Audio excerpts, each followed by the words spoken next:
Welcome to Lancashire Business Stories. I'm your host Paul Lim, and this week we're joined by Lisa Brady, the founder of Perfect Recruitment. We're going to talk to Lisa about how she started out as a hotel receptionist all the way through to founding Perfect Recruitment, which specialised in the hospitality sector, and how she's grown the agency through some fairly uncertain times. She started just before the 2008 crash, and she's taken a recruitment consultant that specialised in the hospitality sector through COVID, when the hospitality sector completely shut down.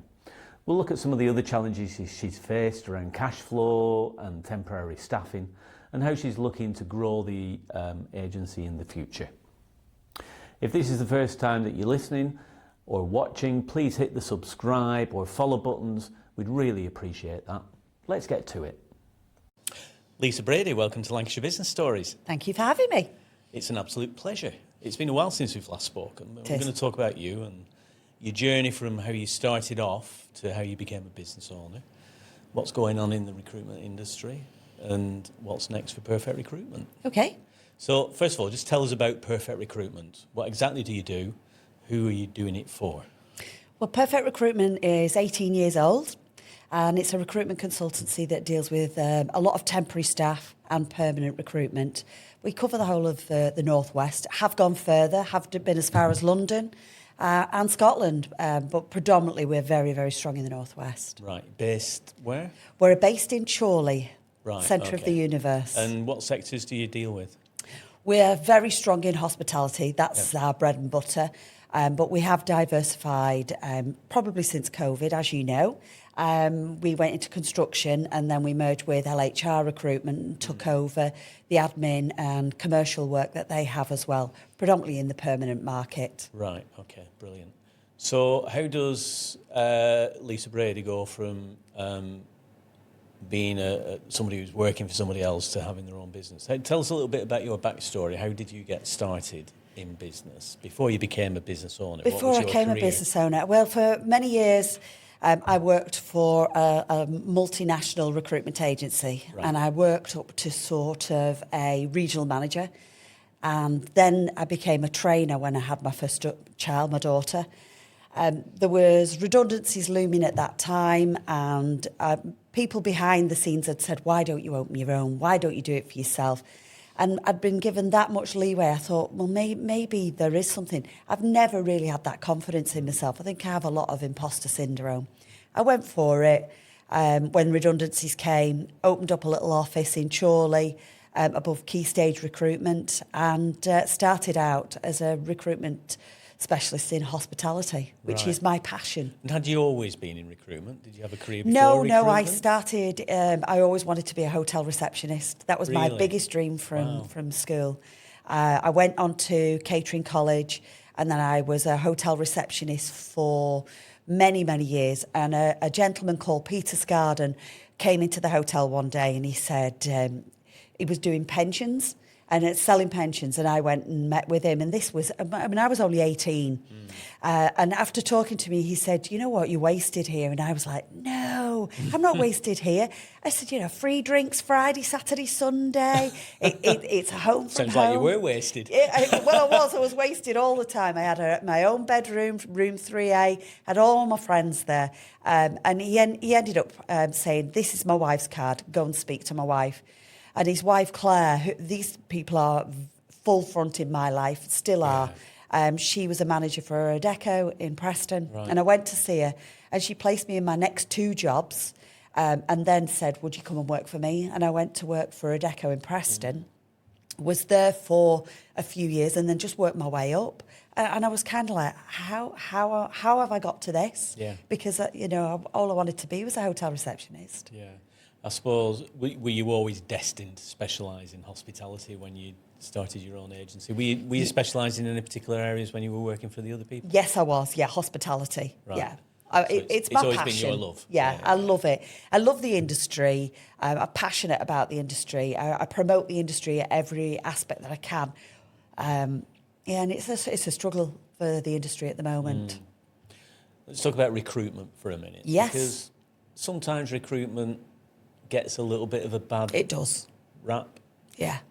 What's your experience of recruitment overall? Because you've worked in a number of different agencies before you Yes. started your own, and obviously you know who your competitors and the other recruitment agencies are in the marketplace. Is the good and bad? Is it Yeah, there is it good and better bad. than we think it is? It is. There's a lot of work that goes in behind the scenes. There's an awful lot of sharks out there that sift through the internet, find a CV, and just fire it out and just hope the mud sticks, and that gives us a bad name. We're different. We care. We want to know the clients. Most of my clients and a lot of my temps have been with me for 18 years. Yeah. So it's repeat, and that's what makes you stronger.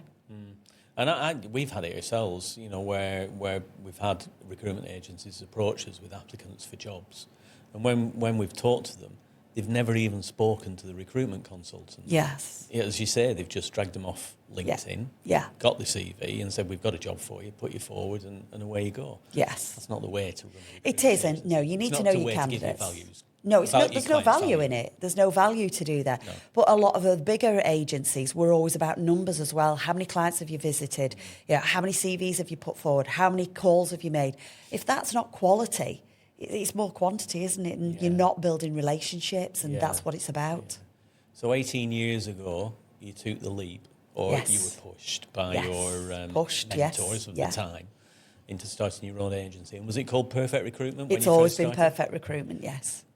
There's a bit of a contradiction to you having imposter syndrome, isn't it? I know, absolutely, If yes. you keep telling yourself it's Perfect Recruitment, then Yeah. that imposter syndrome is going to go away, isn't it? 18 years later, and it's still Still there. going strong. But we use the word perfect in pretty much everything. If you sit in the office, anybody in the office will answer the phone and go, "Yeah, that's perfect," and it's not meant. It's just how it's become. Yeah. Yes. Yeah.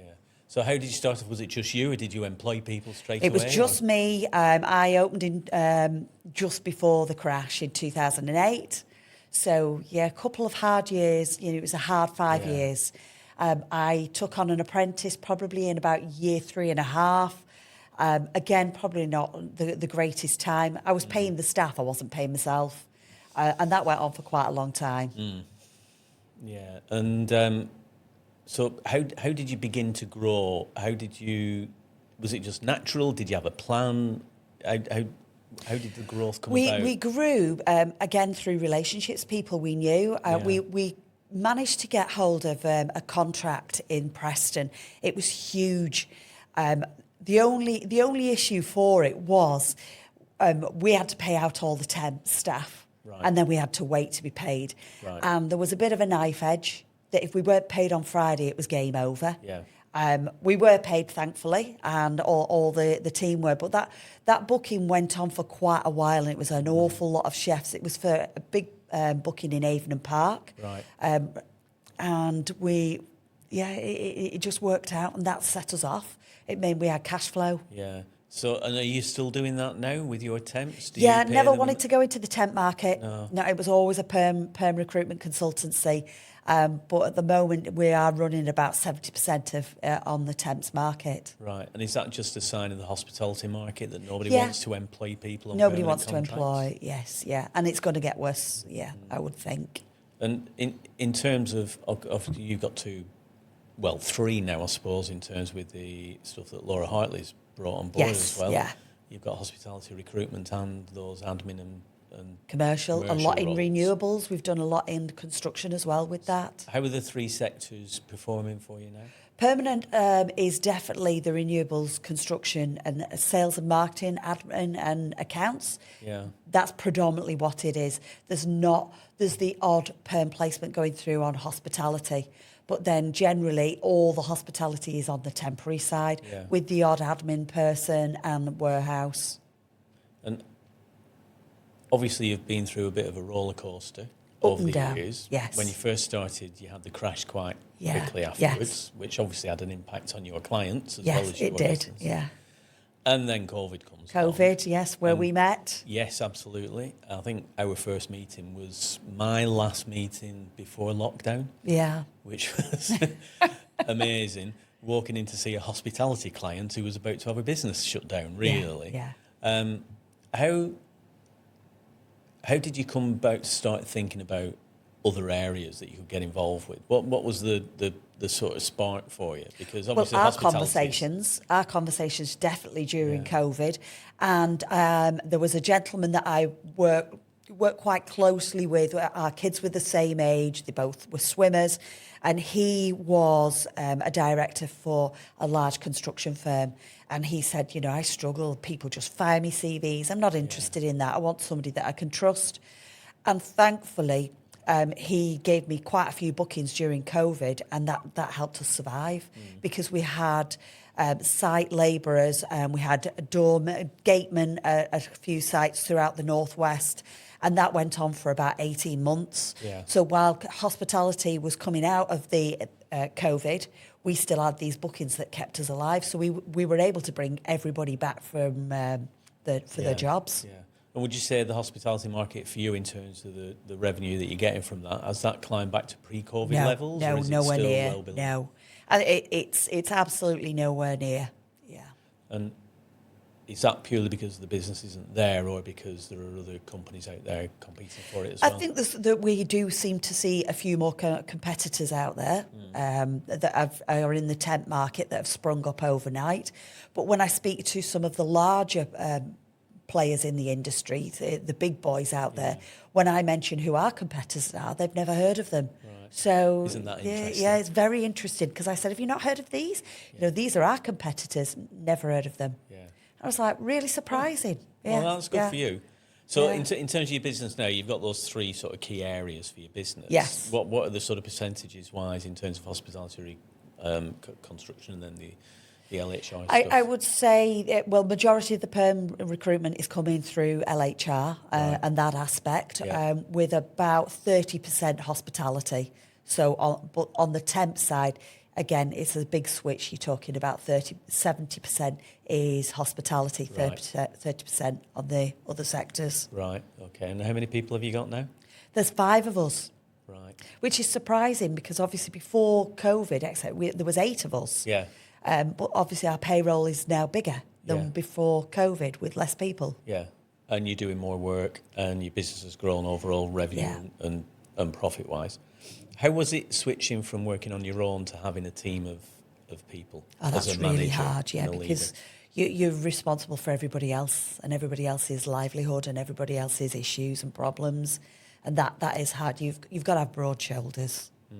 And was it just you looking after the whole team, or did you have any managers, supervisors? How did you cope originally, no, it was me all the way through to COVID. We do have a manager in the office now, an office manager who does all the finances, etc. Yeah. But I try to stay with my hand on with the staff. I'm the motivator, I'm the pusher. And are you in there all the time now, or are you? Because I remember talking to you a couple of years ago, and you were saying, I'm only working 2 or 3 days a week. 3 now." days, 3 days. 3 days, but obviously there's an awful lot of time out of the office doing networking and meeting people. Do you count that as working? Yes, it is, yeah. So you're probably not in the office even that long, are you? No, probably a day. Yeah, probably about 30% of the time. How do you feel about that now, compared to when you first started out and you were in there all the time because the business was you? Yeah, and it's when you had hard. Staff and you were keeping your hand on all the time. Yeah, and you can see that decline. Yeah, and that you can see that if you're not there to push it, and you're pushing it uphill all the time. Yeah. The figures say it. The figures tell me it. Yeah, and what's next for Perfect Recruitment then? I think we've got to do more in the other sectors and push that and up our offering. We're looking at offering other add-on services. We've got to be different. So we're looking into the talent for good aspect, where there's somebody hand-holding behind the scenes with your recruitment. There's also the training aspect that we can deliver and bring. And courses that we've got behind us that we can offer. But there's an awful lot we do. We don't charge for. We've never charged for writing out CVs. We've never charged for writing out job descriptions and things like that. But things like that are going to have to be charged for it to help us survive. Yeah. Who do you see as your clients? My clients are anybody that is looking to recruit and wants a partnership. I don't want hire and fire fast. Yeah. We want something that we'll build. And as I say, most of the clients that we have, we build upon. Yeah. And they are repeat. I know, talking to you in the past, obviously you've got a lot of particularly your contract and temporary staff who've been with you for a long time. Yeah, 18 years. Do you see them as your clients as No, well? no, definitely not. They're part of the team. They're part of the team? Yeah. So they're part of the family? The family. Yeah, the family. They get the birthday wishes, they get the presents, they get, they talk to them, the gossip. Yeah, no, they're part of my family. There's several that are and have been, and we know everything about each other. So, go back to when the business was growing, and obviously it starts off with you, so you can do everything. And as you start to grow and you've got more people in, how do you make sure that everybody's doing what they should be doing? Processes, and that comes up all the time. That it's little things that you think, well, why does nobody know that? And usually it's in my head. So then it's transferring it to the paper and making sure that process is there, ready, that you don't have that issue again in the future. Yeah, I think I remember saying to you, not long after we'd started talking, the two biggest challenges for most business owners are, why should I pay somebody else to do it when I can do it myself? Yes. And nobody can do it better than I can. Yes, yeah. But they can. Yeah. Yeah. And if you're going to grow a business, you've got to grow your people, and you want to be able to trust them, but trust comes from having good systems in place. Yes, it does. And training them well, of course. Yeah. Let's just talk a little bit about awards, because I know we've just before we came and started recording, we were talking about awards. You're like an awards addict, really, aren't you? You do go and do quite a lot of awards in one way or another. Yes, yeah. I support an awful lot out there. I support the EVAs, the Women in Business. I've supported that for many years. I've been a judge. I've been a finalist on many occasions, and I did win. I think it was highly commended one year. Never won it, but I got a highly commended one year. Why do you think it's important for businesses to go in for awards? I think it highlights what you do. It gets you in front of a much, much larger audience. For instance, we were pitching for a tender recently, and we were invited down there to talk to the client who'd actually seen us on the stage presenting an award, because at the time I was a sponsor for the EVAs, and they'd seen me on the stage, and they'd said, "Oh, that's good." They've come down, have a chat. So it gives you a lot more exposure. Yeah. I'm forever banging on to our clients about entering awards, because there's just something about being an award-winning business. Award-winning business, People look at you slightly differently. Yes. It depends on the award, of course. Of course, yes. But to be able to call yourself an award-winning business or an award-winning coach, or having clients who are award-winning clients is great. Absolutely. You must have some really interesting stories about placing clients from time to time. Have you got any that are? What was your most challenging job, do you think, ever? Oh gosh, now that's a really hard question, because every single one's challenging, and then you know what, I couldn't answer that without having some deep thoughts, because there has been some corkers over the years, some real corkers. Probably wouldn't want to say. I think one of the challenges for you, obviously, is because you want to do the best job for your clients, so you want to make sure that you're putting the best people in front of them. Yeah. So what sort of things do you do in terms of making sure that you're going to put the best people in front of them? What sort of process do you go through? The interview process has got to be, and the deep dive into each individual. And I say this to my team all the time, you need to know the inside leg measurements. You need to know about the family. What's the strengths and what the weaknesses. And it's not a 10-minute interview. It's a 45-minute to an hour interview. Get to know that person. How do you do those? Do you do those over Zoom or face-to-face? Generally, I like to see people face-to-face. Yeah. A lot of interviews now have gone over Zoom. But it's building that relationship. You might not place that person the first time, but you'll place them the second or the third. Yeah. But it's knowing them. And people buy from people. And when you're interviewing, obviously, you're right, people do buy from people. And quite often when people get a job, it's either because, when they lose a job, I should say, it's either because their skills aren't what they said they were, particularly if you're recruiting for chefs or in the certain sectors of the hospitality market. Yeah. It's either because the skills aren't up to scratch or because of their attitude. Attitude, yeah, is a big one. So how do you test for skills and how do you test for attitude? We do a skills test, Right. and that is You get them to make you something to eat. yeah. Generally not. No, it's more about the knowledge of, what sources, etc. Right. And we're trying to put that across the board to all. So, everybody has certain aspects to their job, Yeah. and they might be able to say that they know them, but it's deep delving into the actual intricate details, especially for the chefs. So we do have a chef's test there, and attitude. I think if somebody's in the kitchen under pressure and they've done a working trial, those aspects do come out. If there is, they do sort of come along. We all hear these horror stories about chefs in kitchens. Oh God, I could tell you a lot.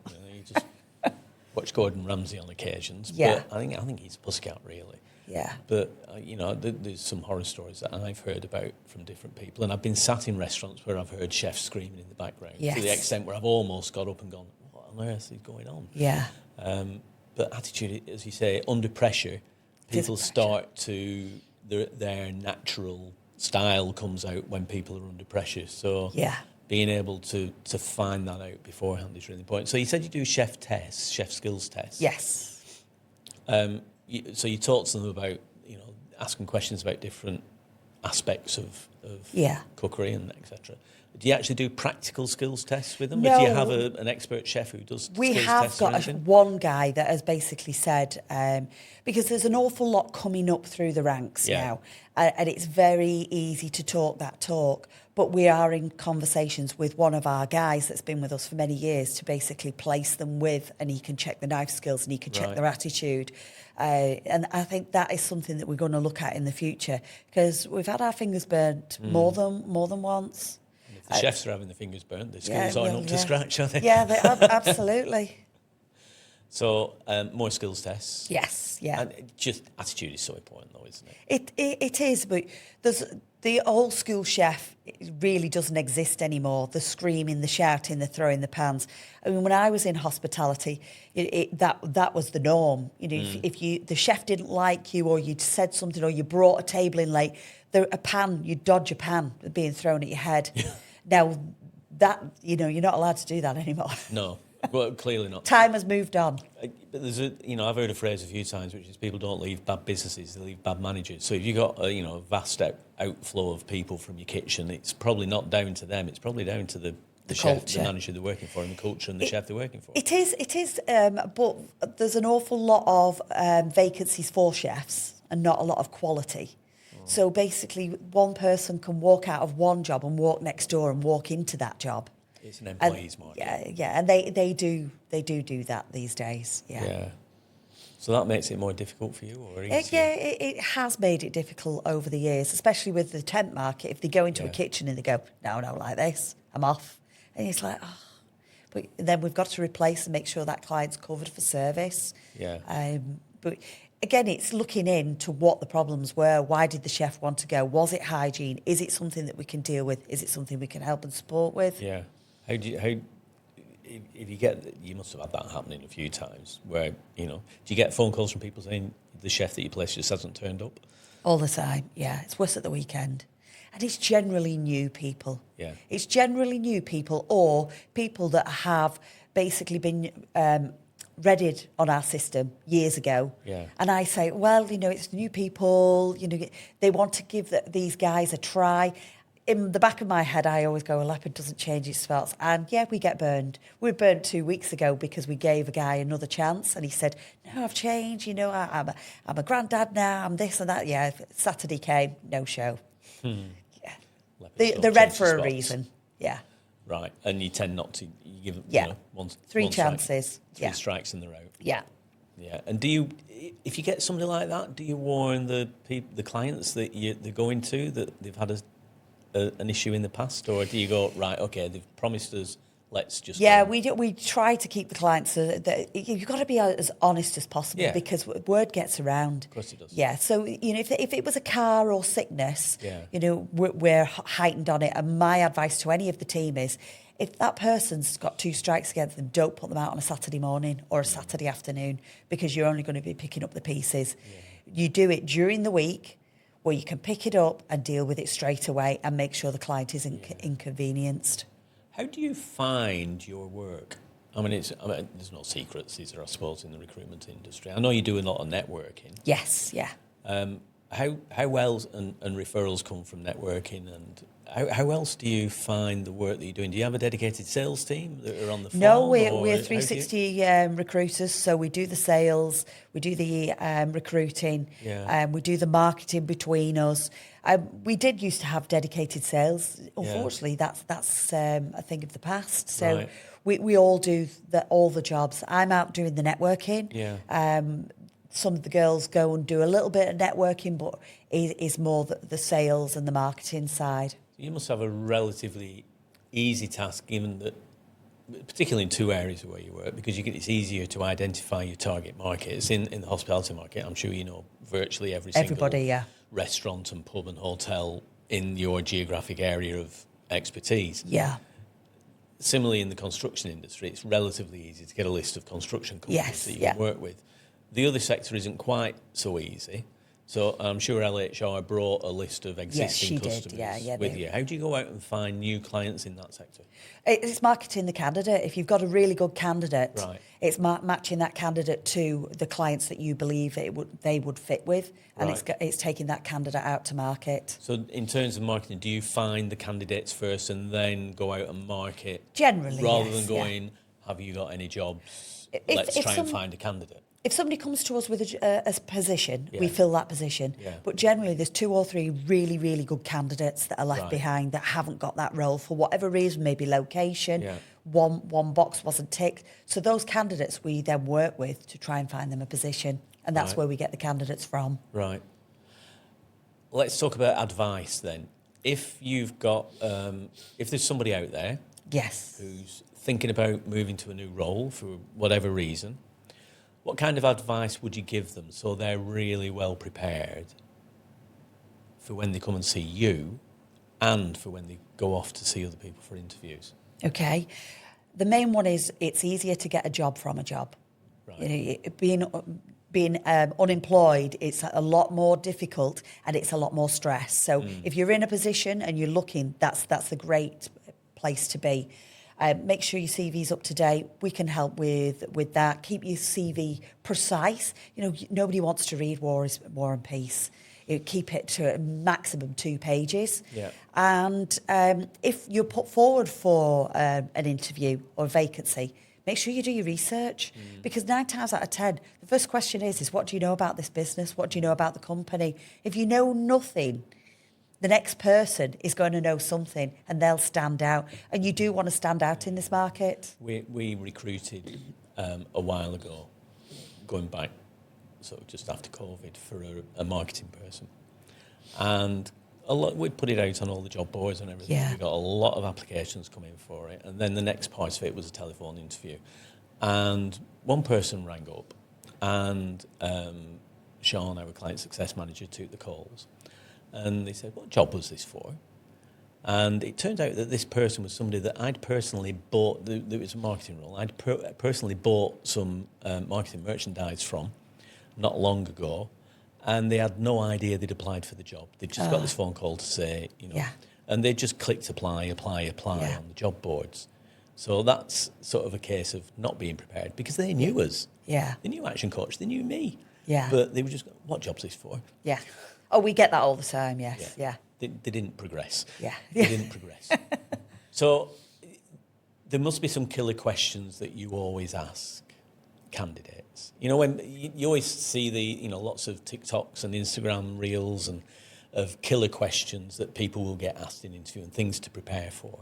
So what would be the questions that candidates should always prepare for in interview? Well, I think maybe you're giving some secrets away. No, I probably am. I think everybody has their own interview style and everybody has their own interview questions. Core competency questions are always about when they say, how have you done this? They want to know how you, not we, not the whole team. And if you start talking about the whole we did this and we did that, it's where are you in this process? Because any interviewer wants to talk about you. And if you've done the job, you should be able to talk about when I did this and this is how I did it. My killer questions, I have my own. I always ask what's your strengths and weaknesses. And I always try and ferret out, the partner and what the partner does, because that's another avenue there. Oh, and they're looking, and what do they do? Yeah. So I'm always looking for sort of other leads as well. Yeah, and I bet it's amazing how many people are unprepared for that kind of question. What are the strengths and weaknesses? Nobody ever has a weakness. No, it's amazing that, isn't it? Yeah. Oh no, I'm perfect all round. Yeah, and they have to think. Oh, there's your weakness then. There's right your weakness, there. yes. Because we all do, and we ask those questions because if you're going into an interview and your weakness is figures, and you've got to be able to prepare spreadsheets and profit and loss, then that's an issue that we will carry for you and say they need more development in this area. We don't ask it to catch somebody out. We're doing it because when we can prep the client who is going to be interviewing and saying, this needs more investigation, and this is what we've picked up. So you'd probably be able to deep delve for your business better than we could. Yeah. My favourite question is, when we speak to your manager from your last role, what will they say about you? Yes, yeah. We always ask that question. Yeah. And it sort of intimates that we're definitely going to speak to their manager from the last role. But if they've got a CV with 3 or 4 roles, we'll go back through each of those roles. Yes. And ask them what they did. And it's about them, as you say, not about the royal we. Yes. And we will always say, what was the manager's name? Okay, have you got the contact details? And what will they say about you when we call them to talk to them about you? And what was your reason for leaving that business? And the reasons for leaving are quite often quite fluffy, aren't they? So you've got to be careful about that. But yeah, just asking that one question always gets them thinking, because then they've got to be honest, haven't they? Yes, they have. They've got to be honest. Yeah. And we will always ask them, what did you think of your manager? Or if they're in a position, we'll say, what do you think of your current manager? Because that sometimes can bring some out. We had one guy who actually swore about their last manager. Yeah. He called them some fairly obnoxious names. So it's always interesting. Very, yes, yeah. Always interesting. And it's always interesting when you go through the job and it was their fault. It was their fault. Yeah. They did this, they did that. Yeah. There's no responsibility taken. No. And what you said before about the royal we as well is so important as well. We've had candidates who've come along and said, we won £1 million contract for this, or we won a £5 million contract for that. And you've got to dig down and say, right, okay, what was your role in winning that contract? Yeah. Because sometimes they've got absolutely nothing to do with winning the contract. Yeah. But on the surface, you've just recruited this salesperson who's won £1 million and £5 million contracts. Yeah. So you've got to be so careful. Very. Let's flip it on the other side then. What are the things that an employer needs to get right before they come to you and say, we've got this vacancy and we want you to help us fill it? What are the keys for that? The key is onboarding. I mean, yes, you can interview somebody and somebody can be very false on interview. You can get them in and do a working trial and they can shine. But your onboarding process, those first sort of month, 2 months are key. Yeah. So making sure that they've got the right equipment, making sure you're checking in with them. We've helped with that. We've gone to clients and we've actually set out and written their onboarding process because that is key. That's when 90% tend to lose their staff within the first couple of months. Yeah. And is that a service that you charge for? It hasn't been, but I think it is something that, we're going to have to do, But put it as a process and put it in and formalise it rather than saying, what's your onboarding process? Yeah. Well, have you thought about doing this and have you thought about doing that? But because we've got that experience, we can actually deliver that. And we are going to be sort of looking at hand-holding through the process. And maybe not in the hospitality sector or the construction sector, because the kind of key roles there are fairly well set out. But if you get a commercial role and they come to you and say, we want to recruit somebody as a marketing person. Yeah. What kind of things do they need to make sure they've got right before you start the recruitment process? Well, the right equipment, the contracts ready, they're showing people round, giving them the right training and the culture, and making sure they've got that aspect correct before they even move forward with the job. What's the worst thing is somebody goes in and they go, right, that's your desk, that's there, and I've been guilty of that myself. Get on with it. Yeah, off you go. Yeah. What am I meant to be doing? What's the targets? What targets are they? How do you record those targets? Who do you report to? It's having a full list of all that. Yeah. I think having just just starting off with a list of key roles and responsibilities. Absolutely. Because some people don't even have that, do they? No. They'll say we want to recruit a marketing manager, and then, What do you a want them to marketing do? manager can be a whole host of different things depending on the level that you're recruiting for. It could be somebody who's done a few socials. It could be somebody who's writing a strategic marketing plan for the business. So you've got to be really clear about that sort of level of expertise and the kind of key tasks that you're going to want them to do. Otherwise, you walk in on day one and go, oh, well, I don't know how to do that. Yeah. Challenge is, even if you are really clear on that, you can still get people who try and blag their way through to the point where when they get the job, they go, actually, yeah, I can't do that. Yeah. Again, we've had that situation in the past. So your skills tests then become even more important. It's very costly to hire people, so you've got to get it right first time. Yeah. And it's costly with a recruitment agency. It's costly if you don't use a recruitment agency. There's still a full process that you've got to go through: the interviews, the advertising, the pay for the advertising. It's a very, very costly business. Yeah, I suppose it must be. Let's just go back to running a business. When you were sort of growing into the role of being a business owner and you'd been running the business for a little while, what would you say has been your biggest challenge from the point that you started to where you are now? Not particularly things like COVID, but in terms of running the business, what would you say has been your biggest challenge? People within the team. Tell me more about that. Making sure you get it right and making sure that, if it isn't right, you do something about it. I'm probably the world's worst at that. And when you say doing something about it, do you mean sort of keeping hold of people too long? Yeah, keeping hold of people too long, probably too nice. You know that the job isn't being done as it should be done, but you just let it ride, and that don't let it ride. Nip it, cut it, and move on, because the longer you let it ride until that person does move on, then you realise how bad things actually were or have been. So it is making sure you do. Yeah, you hear lots of stories of people saying when people have left, we've uncovered loads of things. Yeah. So as you say, you don't know because they cover things up, don't they? Yes. Our philosophy has always been hire slowly. It is. Fire quickly. Yeah. If you could take your time, or even recruitment, with the best recruiter in the world, you can't guarantee you're going to get a perfect person every time. So you've got to make sure that you go through as many steps as you can to get the right person. Yes, yeah. But then be really clear about what the key roles and responsibilities are, how you expect them to behave, what the rules of the game are within the business, what the targets are, how they're going to be measured, all that kind of stuff. And then quite quickly you'll see whether they're performing or not. And if they aren't, every employee should be you should get a return on investment from every employee. Yeah.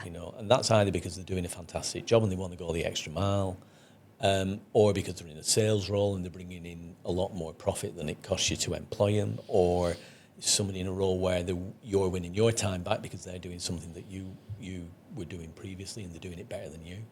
So you should always get a return on investment. Absolutely. There's so many people out there who employ people and they're just a cost to the business. They don't see business. that they're getting a return on investment, and it's just an additional cost. And when I talk to business owners and I talk about growth to business owners, one of the biggest obstacles is they don't want to employ people because they just see it as a hassle. Yeah. And it can be if you don't have the proper processes and systems and recruitment in place and you don't have a brilliant recruitment partner. Mm-hmm. Absolutely, yeah. So I sort of mentioned what's next before, but in the immediate future, what are the plans for Perfect Recruitment? Where are you going? What are you doing? Have you got any more new markets that you're going to go into, or are you going to stick to the three that you've already got? Yeah, I think we need to strengthen the markets that we're in and become more known for those aspects. There's an awful lot more work to be done there. We've proved that we can recruit. We recruit well, and we don't. You wouldn't have been here for 18 years. If No, you couldn't, no. Lisa, 18 years is a long time to be in recruitment, and we haven't had to take big loans out. We're very self-funded. We own our own offices, so we are we're a strong brand out there, I believe. It's just moving the location further and further afield to be known. I think most people in the vicinity of where we are knew who we are and what we do. And you mentioned the "we" word again. Yeah. You're referring to you and your And the team. team, yes, yeah. And Perfect Recruitment is just you. You haven't got any partners in the business. No, have you? just It's me. just you. It all stops with me. And have you thought about into the longer term future about succession plans or anything like that? About how long are you going to stay working in the business? What's going to happen to the business afterwards? I think about that probably every week, and I go, right, okay, no, I've had enough this week. That's it. But then what would I do? What would I do for those other hours? I mean, you're never off. You might only be in the office sort of 3 days a week, but you're never, ever off. You're on your emails, you're doing your social media on a daily basis, you're reading up on, what's new with the employment rights bill. There's always something that you're doing. So even on a beach, I mean, I've taken calls when I've been on a ship on the Mediterranean in a storm, and somebody's not turned up, and I've been on a phone not long ago trying to make sure I fill it. I'm not feeling very well. I'm not feeling very well, and trying to fix that for a client because there was nobody else answering the phone, so I picked the phone up and was dealing with it. Yeah, I don't know what I would do if I wasn't working, but the succession plan. I've talked about my daughter coming in. How does she feel about it? How old is she now? She is 19. Wow. And yes, she's always wanted to do it. She's doing a business degree. She's really enjoying that aspect. And she's wanting to do sort of more, go down the sport and some fitness. So it's not as prominent in her eyesight as it was. So I might have to... There's a role in sports and fitness recruitment. Well, yeah, there is possibly in that in the future. But I don't know that that's for her. She's very, very active and likes to be out doing stuff. Yeah, maybe you should start giving some thought to that. Yes, What will you do? What could you do? Because you're only working 3 days a week now. So, for me, because we talk to a lot of businesses about building the business as if you're going to sell it. Yeah. Not that you have to, but as if you're going to sell it, because ultimately at some point you're going to exit the business. Yes. You're either going to just close it down, you're going to sell it, or you're going to be carried out in a box. Worst case scenarios. Yeah. But you are going to exit the business at some point. And if you want to get maximum value for the business, whoever takes that business on, whether it's a management buyout, whether it's a trade sale, whether it's a strategic sale, whether it's a family coming in and succeeding, you want to get the maximum value you can for you and for them in the business. So build a business as if you were going to sell it. And if you do that, the other thing to think about is, right, okay, what am I going to do afterwards? And there's some stats about entrepreneurs who've exited the businesses. 75% of them are unhappy with the way that they've exited the businesses within 12 months of exiting the businesses, and there's a few mental health issues with people who've sold the businesses because it's like, what do I do now? Yes. And it's the same with when people retire. It's like, what do I do when I'm retired? And some people just stop living. Yeah. So it's about having those push and pull factors, having a balance of push and pull factors, having something that's pulling you. So you've got a great hobby, or you want to go on holidays, you've had a passion for this or that you want to pursue. And also push factors, you're not as dedicated to the business as you once were, or there's more challenges, or the sector's changing, or you're just running out of energy for the business. So there comes a point where the business isn't going to drive and thrive as much as it could do. But you've got to have a balance of those push and pull factors. You have. So you need to give it some thought, Lisa. You do. You have to have all your afterwards? ducks in a row. You've got to have all those ducks in a row. So all your processes, all your documentation, everything needs to be in a row, ready for that. And yeah, I've got bits and pieces along the way. I probably need to do more. Oh well, we can always have a conversation about that. Yeah. So if you had a piece of advice for your younger self when you were first going into business as a business owner, what kind of advice would you offer yourself now, or for anybody else who's thinking about going into business? Be resilient. You've got to have that resilience there, because it is a roller coaster. There have been things that have taken my feet from under me, in personal life and in business. So you've got to have that resilience. Have a buffer.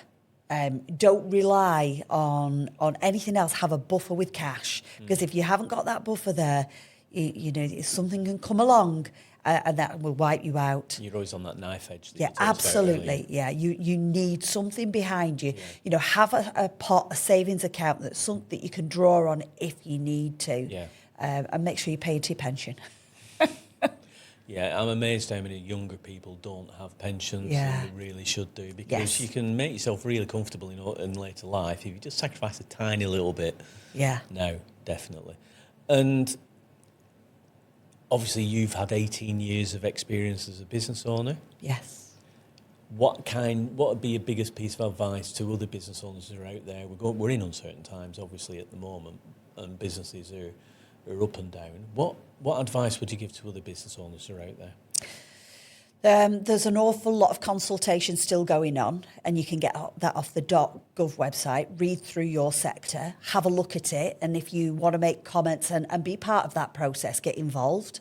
I'm looking through the hospitality and the recruitment sectors because there's big changes ahead for us. I mean, I can't... 0-hour contracts, that's going to affect both my industries, not only me. And those are going? They're still being talked about, so they're still in negotiation. Right. So while things are in negotiation, you know, get your point across. Yeah. Yeah. And you can do that on the .gov website. Yeah, yeah. All great advice. All great advice. Okay. If there was one... I don't even know what I want to ask you now, Lisa. I think I've answered it all. I know. I'm not even going to bother asking you any more questions. I know what I do need to ask you though. How do we get in contact with you? If we've got people out there and they're either great candidates who are looking for another role, or businesses in whatever sector who want to recruit for a role, how do we find you? You find us, well, we're on pretty much every channel. So we obviously have our website, perfect-recruitment.co.uk. We're on 01257 264 264. But we are on all the socials. I mean, our Instagram is predominantly food, and we like to promote food restaurants, etc. So we go out to a lot of those and then promote them. Yeah. We're big on Facebook and on LinkedIn. You can find me on LinkedIn and always message me. I'll always come back to you. Right. And we'll put all those links in the show notes. You've got a website as well. So if people just Google Perfect Recruitment, we're going to find you. Yes, you will. Yes, and yeah. do you still use Perfect Construction? No, we kind of merged it all into one because we were doing food manufacturing as well. Yeah.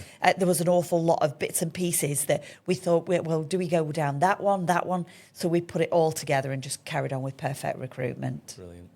Lisa, it's been a real pleasure talking to you. Thanks for having me. Thank you very much. Very interesting. Thank you.